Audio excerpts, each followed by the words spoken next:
So up here they saying if you have that color, you're a slave. But here they saying in section 4, it does not embrace the free inhabitants of Africa.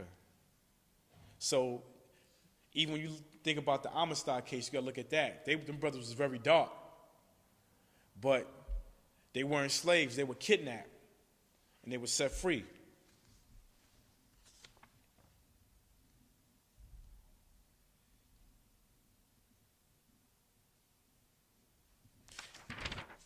In section 9, it goes, the question of color and, of course, of caste arises in variation and may in some cases be decided without intervention. So now they're saying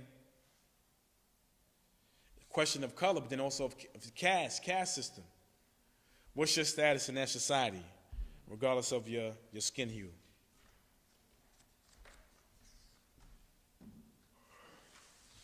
Section 6, when the mulatto seizes and the party bearing some slight taint of African blood ranks as wild is a question for the solution of a jury.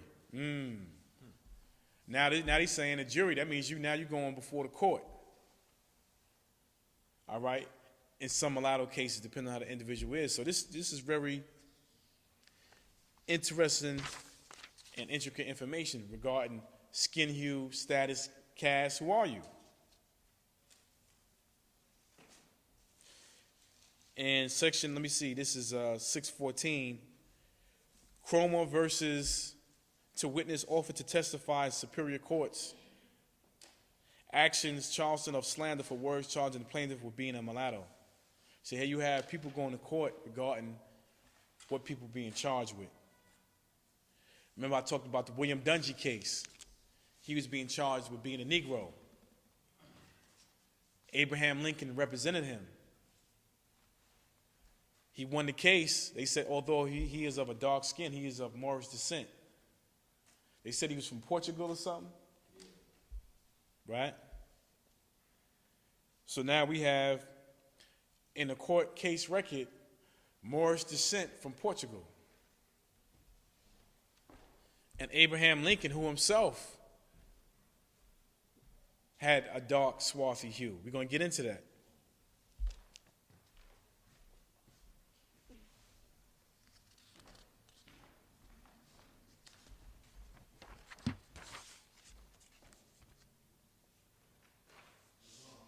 Islam. Right, definitely. We're going to touch on that. Definitely.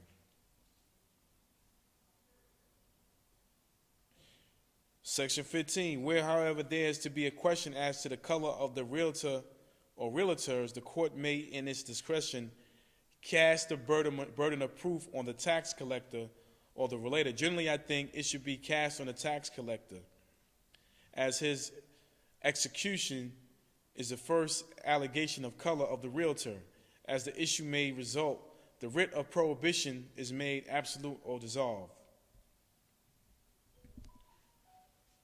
So here you having a situation where they're dealing with taxes and the realtor collector. See, all this goes into jurisprudence. It goes into a legal situation.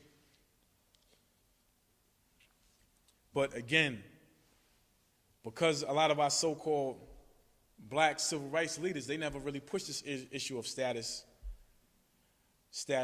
nationality, color caste system. I told you before, Carl Van Leno was the one who came up with that whole color caste system. You know, how come none of these scholars, these so-called intellectuals, never bring up this information? What's the brother with the afro and the gap in his teeth, Cornel West, with the glasses? He just ride along with the whole black thing. You black and you African. What's the other brother, Louis Gates, with his DNA testing, all fraudulent? None of this stuff is brought to the forefront. At some point, all this information had to be put on the big stage. A lot of questions have to be answered.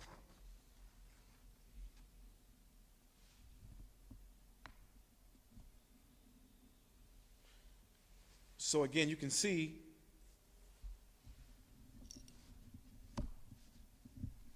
that under that Negro Act, It's dealing with people being chattel property, their status, someone else owning them, being slaves, but with the exception of being a Moor. They said being Egyptian. They even got it in there in the 1700s, Asiatic. Not Asian, but Asiatic. In that law in South Carolina. That's deep.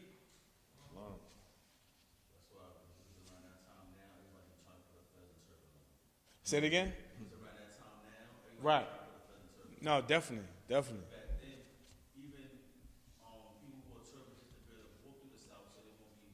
Right.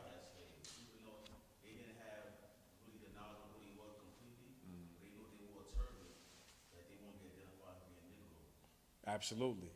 Absolutely. So all of this is important. And I'm letting y'all know this now because right now they want to play, the race card going to get played bigger than ever now. So the truth about a lot of information has to come out. The whole Conor McGregor, Floyd Mayweather fight, they played race to sell tickets. These people in these high corporations know the truth about who we are. We Asiatics, we Moors, that they are descended from us. We created them. They're going to play this race card because that's going to sell controversy, that's going to sell tickets. Wow. Even with Colin Kaepernick, people ask me, you going to the boycott and all that, for what? Yeah. Like, our people were the biggest suckers. As soon as something happened, I mean, if you want to go on the strength of film, like, brothers do film, if you want to go on the strength to cover it, you cover any topic, whether it be, because you can't be biased when you're dealing with film production or whatever. You got to, you cover the topic for your network, however you're going to do it. But if you go in there on the strength of, oh, he's taking a knee to save my people, and yada, yada, yada, don't be so foolish, man. Do your research. Do your research. This is a brother, mixed brother, mixed Asiatic, mixed blood. You know what I'm saying? But I'm pretty sure if he retires today, he has a pension. You know what I mean? This brother got millions of dollars. Millions. Now, if he was opening up juice bars and schools and buying property for affordable housing and doing this and doing that, in New York City or major cities, it'd be something different. You know what I mean? When I was coming up,